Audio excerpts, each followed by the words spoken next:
Morning, everybody. I'm Richard Partington. I run a small practice in East London, working mainly in housing and regeneration. But we've also been very fortunate to work on a series of commissions, mainly in research and publication, particularly for the National House Building Council and the NHBC Foundation. One of which was NF44, which was a sort of introductory guide to overheating. And although it was written 8 years ago, still seems to be a kind of reference point for people who want to understand what the basic issues are. And I thought I would use some illustrations from that to just give you an idea of the sort of things that we've been thinking about in practice.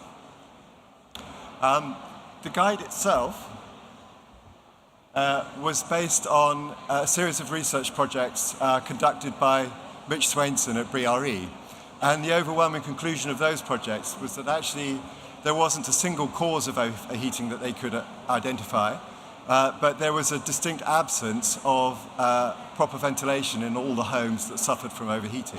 So they didn't conclude that there were particular issues to do with external gains or internal gains. It's essentially an issue to do with ventilation.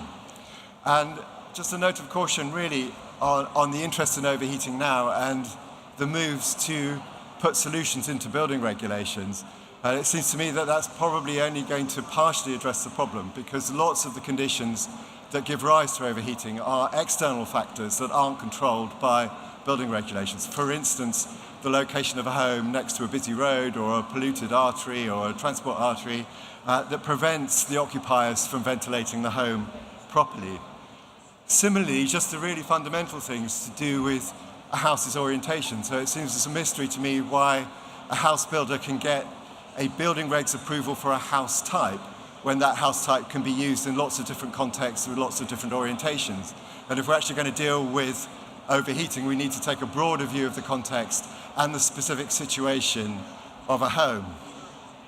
So looking at some rural examples first, and this one's not from our practice. This is the Welsh Passive House project in Ebbw Vale. So fantastically sunny day and a fairly extreme reaction to dealing with external solar gain. So on this house, the blinds actually drop when the sun comes out, which seems like a slightly odd thing to do in our climate. So it's when a wonderful sunny day, you're actually denied the views of the landscape and the garden. Probably it can be overridden, but that's an expensive solution to keeping the sun out of essentially a south-facing facade. And there was a later project at Ebbw Vale, which was Passive House 2, which aimed at trying to deliver a passive house at something like an affordable housing association's budget. And Alan Clark refers to this one as passive house on a typical Welsh summer's day. But then this also seems to me to be a rather extreme solution. So to deal with too much south-facing glazing, you have a home with very mean windows and very poor outlook. So the answer lies, I suggest, somewhere in something that integrates with the architecture and the internal environment, but also finds an intelligent response to keeping the sun out.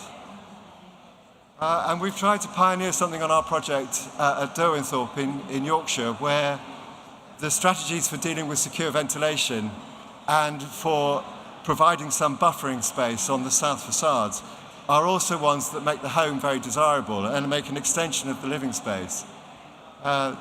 So here these double height spaces are connected internally.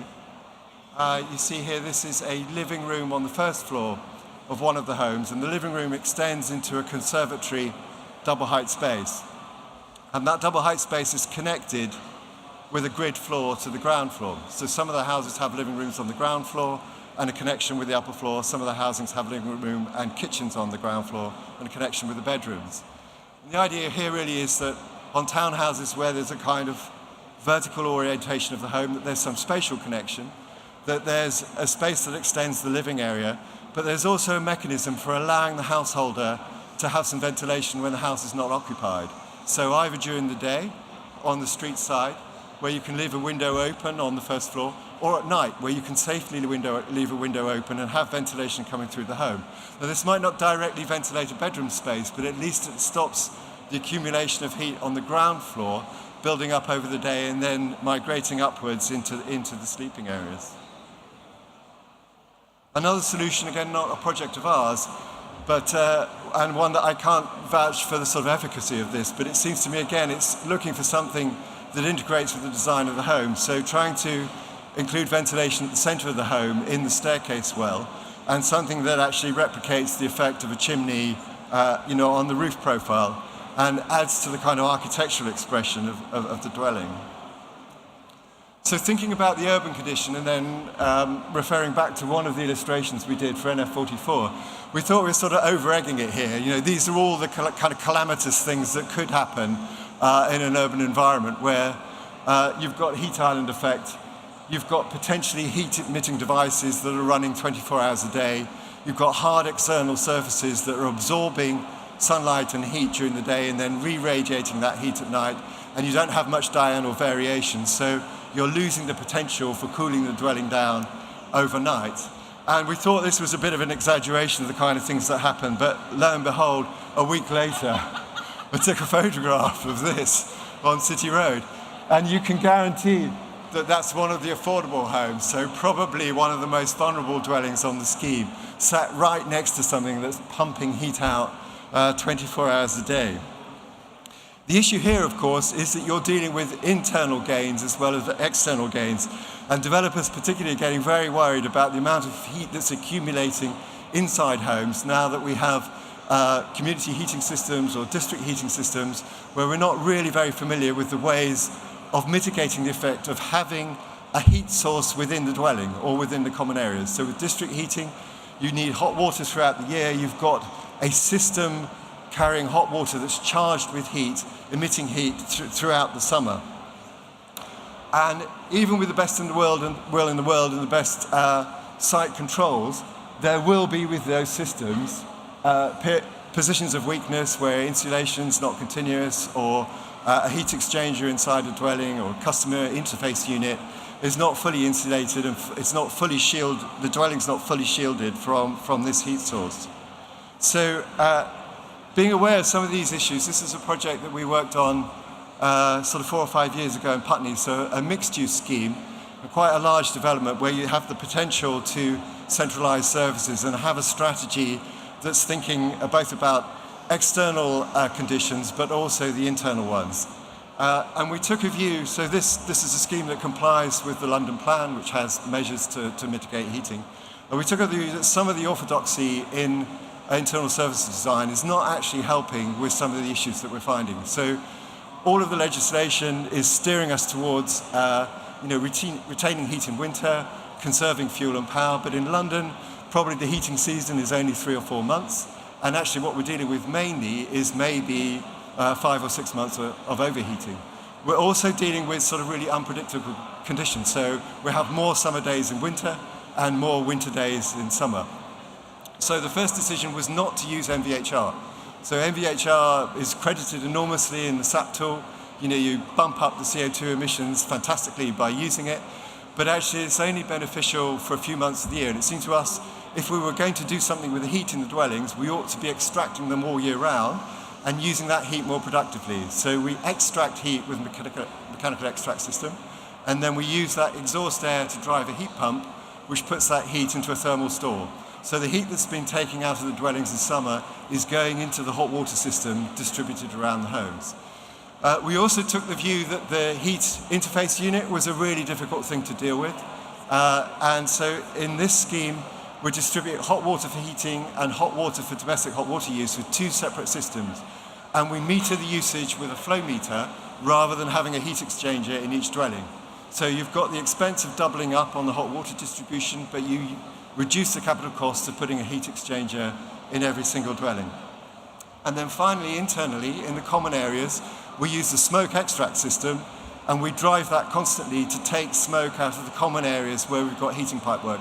And that's actually better for smoke extract to run it regularly and not rely on intermittent use when you use it in emergency. And then externally, we've got some devices that counter the developer's absolute insistence that penthouse flats have to have floor-to-ceiling glazing. Doesn't matter what the orientation. That's just a sort of an absolute prerequisite. So on the top floor, on the south-facing facades, there's a system of retractable blinds which run within a guidance system, the motor gear and all of the mechanics are accessible from the inside of the dwelling. So even though it's only on the sort of higher levels of the building, an expensive solution, but one which at least will help provide some control of south-facing glazing. And it's a system that's been promoted at the moment by the manufacturer.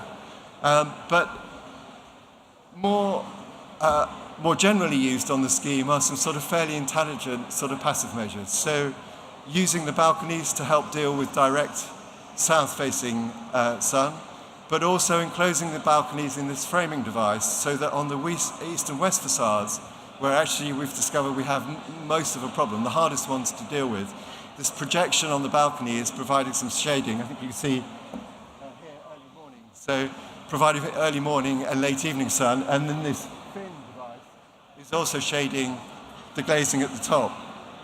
But those architects in the audience will know that actually getting a balcony that projects far enough and deals with the shading, and when you model it, is actually always more difficult than you imagine, and the balcony is much larger. It's fantastically difficult because we're also trying to deal with all the thermal bridges that occur once you put a kind of really large cantilevering structure. So although it looks like a simple and elegant solution, actually there's a lot of design work to get that working properly. Finally, something a bit more straightforward. So this is student housing. Again, the same sort of issues occurring in student housing, where got a high level of occupancy, fairly small rooms occupied by students for a long period of time during the day, perhaps not one of the more vulnerable groups, but we're finding in this scheme, particularly for Royal Holloway College, people's expectation of the early internal temperatures is quite different from the norm. People want to heat to very high temperatures, so you have an issue when suddenly the sun comes out in wintertime or in the sort of shoulder seasons. And in student housing, generally the design principles are not to have large areas of opening windows for security issues, for instance. So the standard design that you see everywhere is one large fixed pane and then one smaller pane that has some protection with a louvered device, for instance. And most of the projects that we researched don't provide the necessary boost ventilation that the building regs would require. For some reason, it's been completely overlooked. So in this project, there's a combination of mechanical systems, again using continuous mechanical extract and having a really good boost system. And in my view, the boost should be very noisy, so people know that it's working and that it's on. And you have mechanical control to turn it off. And then a fixed ventilation system. And the potential of this, I think, which is very interesting, is that you could start to introduce insulation for nighttime operation or in winter when the insulating panel is closed, and have a kind of different condition in summer. This scheme also has a high level of thermal mass, but I want to end with some internal views, with some comments aimed directly at architects, to be absolutely wary when you're designing residential schemes of the kind of mantra that thermal mass is good when you're dealing with overheating. All of the research shows that you're in very, very difficult territory if you think that that's a solution. Thermal mass is a heat storage mechanism, and if you use it intelligently to heat and cool a building, which you can in an office when it's not occupied at night, and you can purge the whole of the internal environment, it's potentially beneficial. In a housing project, where there might not be diurnal variation, where it's very uncomfortable to ventilate a bedroom space, high levels of ventilation at night, and where the external temperatures don't change, all that is happening day after day after day in a warm spell is heat is accumulating. So be warned, and rely on the speakers who are going to come and talk to me afterwards, who can apply more science to this. I have to confess that work in our practice is based generally on intuition and common sense, and we do well because there seems to be a lack of that in the architectural profession generally, but hopefully the following speakers will add some substance to what we think are good principles.